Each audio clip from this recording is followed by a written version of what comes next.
Ladies and gentlemen, musicians in bars getting beer. I have Phil Naro. Hi, Phil. How's it going? It's going great. How are you doing? Good, man. We're at the center of the universe. Canada. Hockey. It's religion here.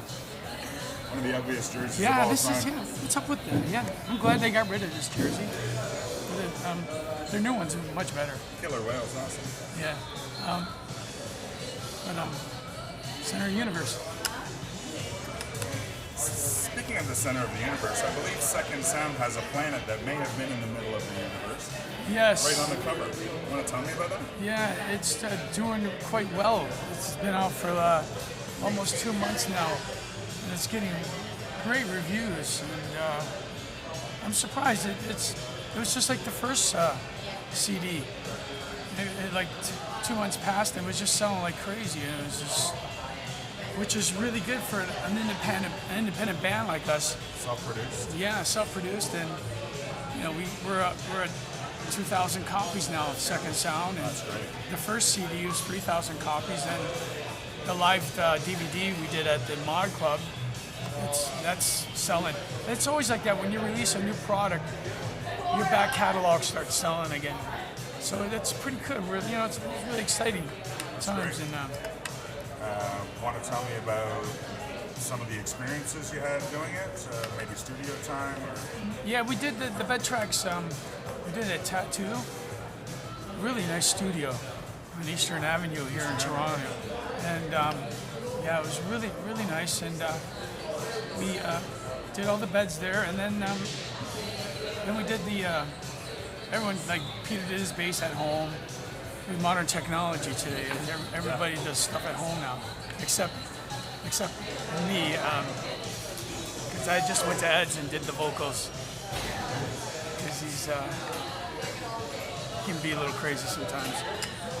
That's a different story. Well, we've got much of that story on a previous episode, so we'll let the audience be the judge of that, I guess. Yeah. But I love the guy. Tell us about the wildest time you've had with Druckfarben? Wildest time. Well, it's been, recording the Second Sound was interesting because doing it at Ed's place. Yeah, I'd be there. I'd be okay. I call Ed and go. Okay, I'm gonna be there for 10 in the morning. I'm ready to sing. So, oh no, it's too early, man. Come by at 2 o'clock. There's no way I can be there for 2 o'clock. It's just like, I got things to do. Well, yeah, okay, then drag his ass out of bed by noon. So we'd be recording noon to 4, and I have to shuffle off to my gig. So it was good. It was a bit of a tug of war with him and I sometimes, but that's what made that album so great. And I think that's what made it so great. And it's always good to have a little tension in the band. And it comes out really, the end result comes really, really nice and sincere and really something I'm proud of. But for the first album, I'm really more partial to the first album because there was the second. Don't get me wrong, the second album is amazing. Everything, the arrangements and the playing and everything is great on it. And I just think with the first album, there was more songs. I found it. But this one here is more experimental, and we're trying different things and everything. That's cool. That's part of the whole growing process of we're growing as a band, and I'm accepting that. So I have to look at things differently sometimes. I got to think outside the box. Oh yeah. Well, that's cool. Yeah, I heard there's kind of like a side 2 project on it. Wow, side 2. Well, Ed described it as a side 2, the long song. Oh, Second Sound. Yeah. I love that. That's my favorite song in the whole. Okay. On that Second Sound. It's just, right from the beginning, we started this band. It was always like, oh, we got to do like a close to the edge, right. 20-minute song. And it was just like, yeah, let's do it. And then we didn't get a chance to do it on the first one. I mean, I mean, Nonchalant's like the longest song on the first one. Can't really call that a suite because that's just one song, but that's like the longest song on there. And but we finally got to do the second sound. It's just came out great. I love it. It's my favorite track. Awesome. Well, let's drink to the second sound. Absolutely. Cheers. You never see me drink a bunch of beer all the time. No, I never see you with a beer. No, it's always a glass of wine. And I've seen you in a bunch of different projects. Tonight at the Antler Room, you're doing Phil and John show. Phil and John show, yeah. Want to describe the Phil and John show? John and I have been, we've been doing this thing for 18 years now. No, it's longer. Wow. Yeah, about 19 years now. We've been doing this, the Phil and John show thing, and we built quite a reputation for ourselves. You know, we work like 6-7 nights a week. Really? We're playing bars all the time, and I'm surprised I'm not an alcoholic. But yeah, it's been like a career thing. I mean, okay, we play cover songs, but Sure. you know, we're playing all the time. We're getting good at our craft, and we're making people happy. They like the songs we play, and that's what it's all about. You know, people leave happy at the end of the night. And Sure. so it's pretty satisfying to me. Well, it's they're not run-of-the-mill cover songs. No. We do a lot of songs that other duos don't do. I mean, Yep. we go from Police, Sting. We do some Yes. We do some. What was the one you posted today? That was by Brighton Rock. John Rogers wrote that song. Yeah. One More Try. Great song, eh? Really highlights your range. Yeah. Amazing. Yeah. But I sing higher in Druckfarben. Unbelievable. Just a little higher, a couple notes. Speaking of high voices, you're also in a band called Ozone Baby. Yeah, I do it's a tribute to Led Zeppelin. So when people say, "Oh, he doesn't do a great Led Zeppelin," what do you have to say to them? Well, I don't tend to be a Robert Plant, and I don't know. I'm just, I'm myself. You know, I like Zeppelin. Yeah. Of course I like Zeppelin, but I never want to be like Robert Plant. I mean, there's already one Robert Plant. Yeah. Well, I like your style on Ozone Baby. I mean, I'm sure a lot of people do. It's popular Zeppelin tribute. Yeah, absolutely. Yeah, it does quite well. And have you gone on like North American tours with that No, band? Or no, we have no. Toronto thing? It's mostly based in Toronto. We're trying to do a few dates and everything, but everyone's got 3 million different things going on, so it's hard to. We'll play like 3 times a month, Oh yeah. and you know, we went as far as where was it? Near the Quebec, somewhere around Quebec, and near Montreal. That's as far as we went so far with it. Okay. Yeah. But you've been around the block a few times. You sure have. You come from Rochester, Yep. and first band was in Buffalo. Or first- you actually started in Rochester. I started in Rochester, Okay. and then my first band was a band called Stormbringer or Breaker. We got it from a Deep Purple album, and we were a Deep Purple cover band. Played a bunch of Deep Purple songs, and then once that disbanded, that lasted for a couple years. Then I joined another local band from Rochester called Elias, which is a John Anderson album, right? Oh yeah. Okay. We weren't a prog band, so we did all kinds of we did Aerosmith and all kinds. But it was cool. And then that disbanded, and then I started traveling all around the United States looking for a band. I was going everywhere, like New York, Boston, just going to LA, just auditioning with different kind of bands and everything. And I just couldn't find anything. So I got back home to Rochester. I was kind of discouraged. I went to a local newsstand, and this stand here was selling the Toronto Star.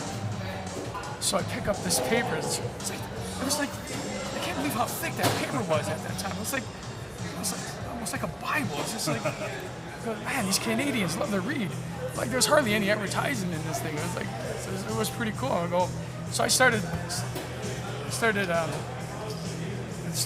going through the ad, checking the ad on there, and then I found this band that were called Octavian. They were based out of Ottawa, and they just when I went up to audition, they just moved to Toronto, and so we played under the name Octavian for about 6 months, and then we changed it over to Chain Reaction.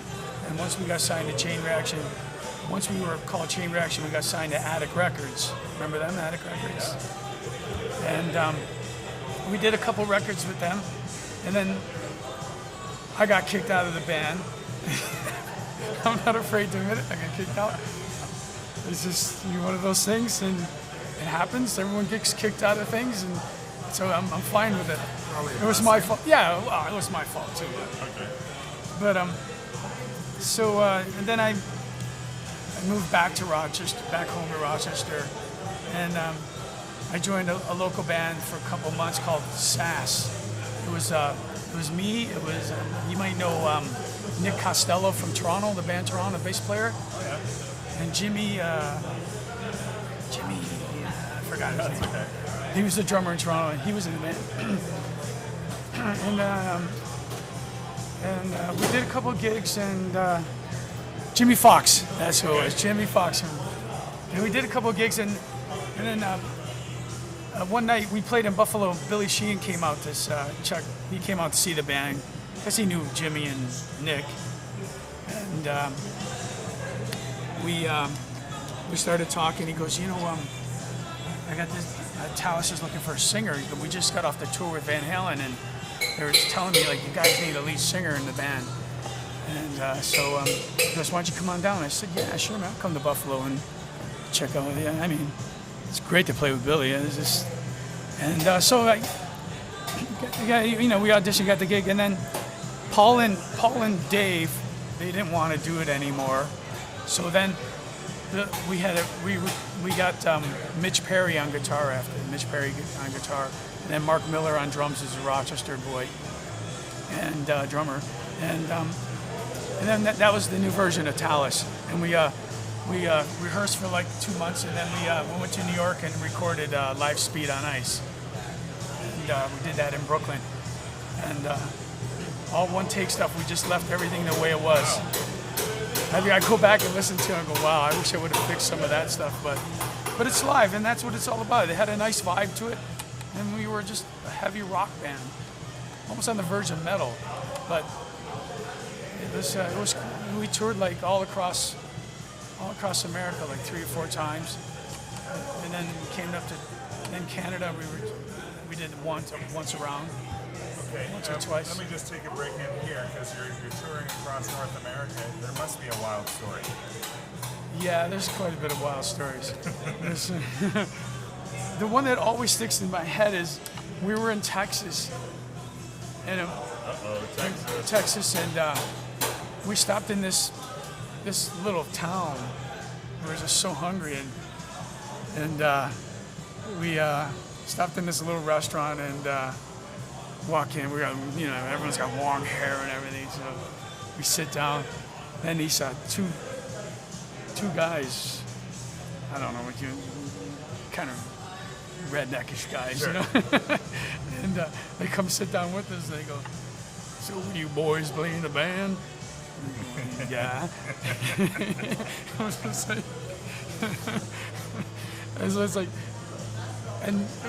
was kind of scary because it was